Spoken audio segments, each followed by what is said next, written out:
दो बैलों की कथा मुंशी प्रेमचंद द्वारा रचित यह पाठ को आप एनिमेटेड तरीके से एक अनोखे ढंग से नए तरीके से समझना चाहते हो तो इस वीडियो के साथ बने रहिएगा। आइए शुरू करते हैं। नमस्ते, मेरा नाम आशीष है। जैसा कि नाम से ही पता चल रहा है कि दो बैलों की कथा है यह, और ये दो बैल कोई आम दो बैल नहीं है, इनकी बहुत सी विशेषताएं हैं। इसी के बारे में ये पूरी कहानी है। शुरुआत होती है गधे से। अब पाठ की जो शुरुआत है बेशक गधे से हुई है, लेकिन ये कहानी दो बैलों के बारे में है। गधे की सहनशीलता के बारे में वर्णन किया गया है कि गधे में ऋषि मुनियों के गुण भी देखे जा सकते हैं। ऋषि मुनियों में जो गुण होते हैं, जैसे सुख आए चाहे दुख आए, कभी बदलते नहीं है। उनके चेहरे पर हाव भाव देखे ही नहीं जा सकते। जो सच्चे ऋषि मुनि हैं वो ना सुख में बदलते हैं ना दुख में बदलते हैं, यानी ना सुख में सुखी होते हैं ना दुख में दुखी होते हैं। इसी तरीके से गधा भी होता है। इसको कितना ही मारो, बेचारे को कैसा ही चारा दो, चुपचाप खा लेगा। ना सुख देखता है ना दुख देखता है अपने, बस एक जैसा भाव इसके चेहरे पर दिखता है हमेशा। लेकिन जब भी इंसान को किसी को मूर्ख कहना हो, किसी को बेवकूफ कहना हो, तो अक्सर यही शब्द का प्रयोग करता है। क्या? गधा। कि तू तो गधा है। गधे का मतलब यहां पर मूर्ख से लिया गया है। पता नहीं क्यों ऐसा किया जाता है कि गधे को ही मूर्ख मान लिया है, जबकि लेखक कहता है कि उसके अंदर तो ऋषि मुनियों के गुण हैं, फिर उसे मूर्ख क्यों कहा जाता है? फिर आगे की बातें लेखक स्पष्ट करता है कि शायद हम इसीलिए इसको मूर्ख कहते हैं क्योंकि इसमें सहनशीलता इतनी ज्यादा है जिसके कारण यह मूर्ख कहलाता है। इंसान के अंदर जितनी ज्यादा सहनशीलता होती है, यानी सहनशीलता होनी चाहिए, लेकिन जब दूसरों के द्वारा किए गए अत्याचार को भी हम सहन करते ही जा रहे हैं, तो उस स्थिति में हम मूर्ख कहलाते हैं, यानी बेवकूफ बनते हैं। तो इसीलिए इतना भी सहन नहीं करना चाहिए। तो इसीलिए गधे को मूर्ख समझा जाता है, जबकि उसमें ऋषि मुनियों के गुण होते हैं। गधे के अलावा एक और जाति भी होती है जानवर की, वो भी बहुत सहनशील होते हैं, वो है बैल। हालांकि गधे जितनी सहनशीलता तो उनमें नहीं होती, लेकिन बैलों में भी सहनशीलता देखी जा सकती है। लेकिन कभी कभी ये मार देते हैं, कभी कभी ये भी गुस्सा हो जाते हैं। इसीलिए गधे जितनी सहनशीलता तो नहीं देखी गई, लेकिन इनमें भी सहनशीलता होती है। हीरा और मोती दो बैल हैं, दोनों की एक कहानी है। शुरुआत में हीरा और मोती की दोस्ती का वर्णन है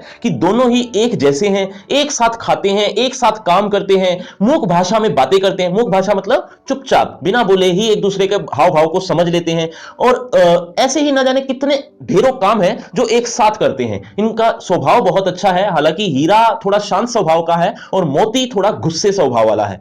इसी के बारे में पूरी कहानी है। एक बार हुआ यह है कि झुरी ने इन दोनों बैलों को, झुरी इनका मालिक है जिनके ये बैल हैं, झुरी ने अपने साले को यानी पत्नी के भाई को ये दोनों बैल दे दिए। क्यों दे दिए? इसीलिए दे दिए क्योंकि उनके यहां थोड़ा काम ज्यादा था खेतों में, यानी साले के यहां, साले के भी खेत हैं, तो वो इनको वहां पर जोतना चाहता था। इसका रीजन ये था कि उसके पास थोड़ा ज्यादा काम आ गया था, इसीलिए वो ये हीरा और मोती को लेने आया था। झूरी ने भी हाँ कर दी कि ठीक है, जितने दिन आप इनसे काम लेना चाहें तो ले सकते हो, फिर उसके बाद वापस दे देना।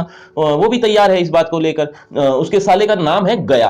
तो गया अजीब सा ही नाम है वैसे तो। गया जब झूरी से ये दोनों बैल ले जाने लगा तो हीरा और मोती ने तो ये सोचा कि हमें बेच दिया गया है। उसको ये बात नहीं पता कि ये इनका ही कोई रिश्तेदार है और ये थोड़े ही दिनों बाद वापस दे देगा। लेकिन ऐसा उन्हें यूं लगा कि ये हमें बेच दिया गया। और ये दोनों बैल झुरी से इतना प्रेम करते थे कि ये उनसे अलग होना ही नहीं चाहते थे। लेकिन गया जब लेके गया, कहां पर? अपने ही खेतों में या अपने ही घर में, जब रास्ते में वो जा रहा था तो इतनी मुश्किलों के साथ वो इनको घसीट घसीट कर ले जा रहा था, क्योंकि ये जाने को तैयार ही नहीं थे। लेकिन जैसे तैसे वो वहां पर पहुंच जाता है अपने घर में, और वहां पर ही रस्सी के साथ बांध दिया जाता है इन्हें। और जो चारा दिया जाता है, हालांकि वो चारा इतना अच्छा नहीं था, चाहे जैसा भी था, फिर भी इन्होंने कुछ नहीं खाया। थोड़ा ही टाइम बीत जाने के बाद जब रात हो गई, रात के समय में इन्होंने देखा कि कोई भी नहीं है। इन्होंने जोर लगाया और उस रस्सी को तोड़ दिया, और रस्सी को तोड़ा और भाग गए।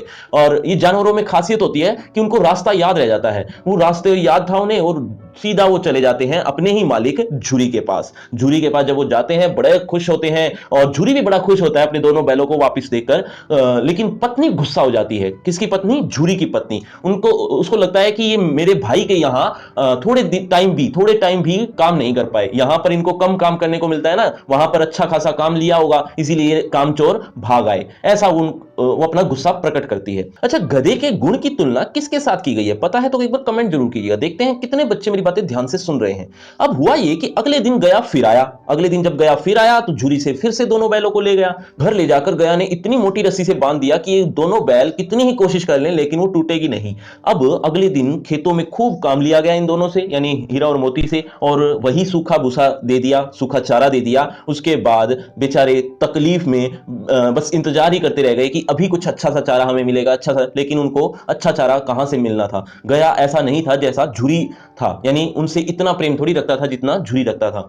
अच्छा, उस घर में, गया के ही घर में एक लड़की भी थी, छोटी बच्ची थी। वो छोटी बच्ची को दया आ गई उन दोनों बैलों पर। क्यों आ गई? क्योंकि उसके साथ भी वही स्थिति थी उस बच्ची के साथ, क्योंकि उसकी सौतेली माँ थी और वो सौतेली माँ बहुत मारती थी उस बच्ची को।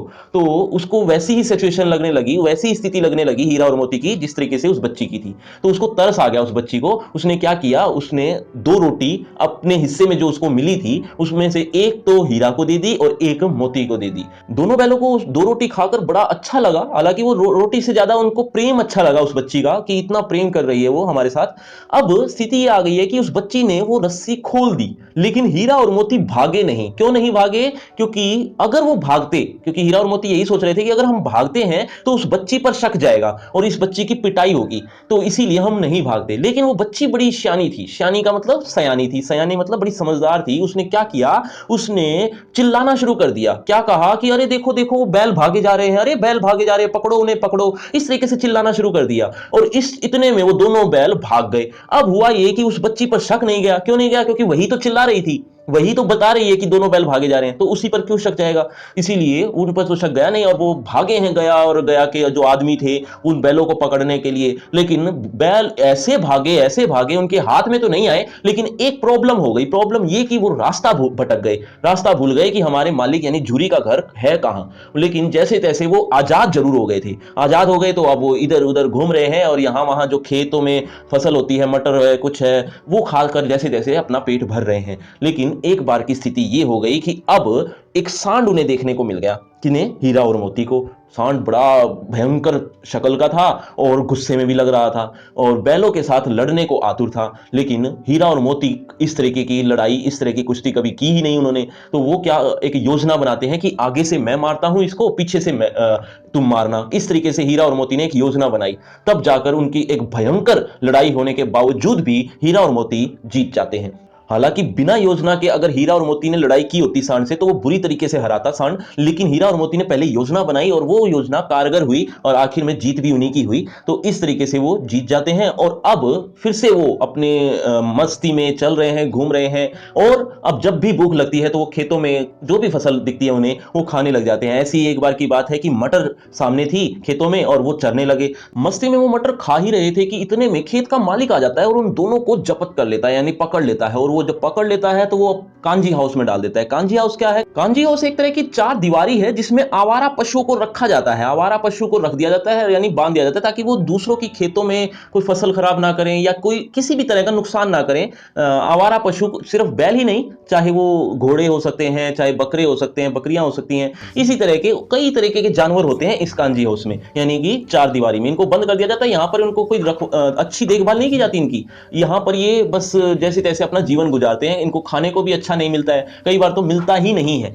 अब दोनों बैल कांजी हाउस में बंद हो गए हैं। दोनों की स्थिति यह है कि अब उनको अच्छा खाना तो दूर की बात है, खाने को ही ढंग से नहीं मिल रहा है। तो ऐसी स्थिति हो गई है हीरा और मोती की। अच्छा, किसी भी तरह का डाउट आ रहा है मन में तो आप कमेंट बॉक्स में पूछ भी सकते हो। अब दोनों बैलों से रहा नहीं गया तो उन्होंने क्या किया, दीवार को तोड़ना शुरू कर दिया। कांजी हाउस की जो दीवार थी वो तोड़ना शुरू कर दिया उनसे। वैसे तो आधी कच्ची थी लेकिन फिर भी बड़ी मजबूत बनी हुई थी। तो ऐसी स्थिति में जब हीरा ने जोर लगाया तो थोड़ी सी पपड़ी तो उतरी, लेकिन इतनी ज्यादा नहीं, यानी कह सकते हो कि थोड़ी सी दीवार जरूर टूटी। लेकिन जब कांजी हाउस के चौकीदार ने ये बात देख ली कि एक बैल है जो दीवार को तोड़ रहा है, उसने क्या किया, उस बैल को बांध दिया मोटी रस्सी से, ताकि वो ये हरकत करे ना दोबारा। अब हीरा तो मोटी रस्सी से बंध गया, लेकिन मोती ने शुरुआत की अब कि किसी ना किसी तरह से वो दीवार टूट जाए। उसने जोर लगाना शुरू किया और जोर ऐसा लगाया, एंड तक लगाया, कि जब तक वो उसकी दीवार टूट ना गई। अब दीवार जब टूटी, आधी दीवार टूट गई थी, ये भागने का अच्छा मौका था, लेकिन मोती भागा नहीं। बाकी के जो जानवर थे वो भाग गए, जैसे कि घोड़े, बकरे, इस तरह के और भी जो जानवर थे वो भाग गए दीवार टूटते ही, लेकिन मोती नहीं भागा, क्योंकि उसका जो मित्र था यानी कि हीरा, वो बंधा हुआ था, वो भाग नहीं सकता था। तो हीरा को छोड़कर मोती भी नहीं भाग सकता था। अच्छा, मोती क्या देखता है कि गधे भी खड़े हैं उन्हीं के साथ, गधे नहीं भाग रहे। गधे क्यों नहीं भाग रहे? जब उनसे पूछा गया तो वो कहते हैं कि अगर हम दोबारा पकड़े गए तो हमारा क्या होगा।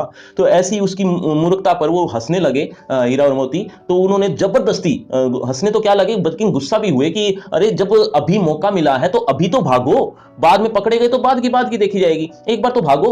तो उनको जबरदस्ती ही भगाया गया या धक्का दिया गया, तब जाकर वो भागे हैं। तो हीरा और मोती अब बंधे हुए वहीं पर, हालांकि मोती तो नहीं बंधा हुआ था लेकिन हीरा बंधा हुआ था, तो इसकी वजह से मोती भी वहीं पर रुका हुआ है। अच्छा बच्चों, आपकी क्लास से रिलेटेड आपको और भी वीडियोस चाहिए तो कैटेगरी वाइज प्लेलिस्ट बना रखी है, डिस्क्रिप्शन बॉक्स चेक कर लेना वीडियो के एंड में।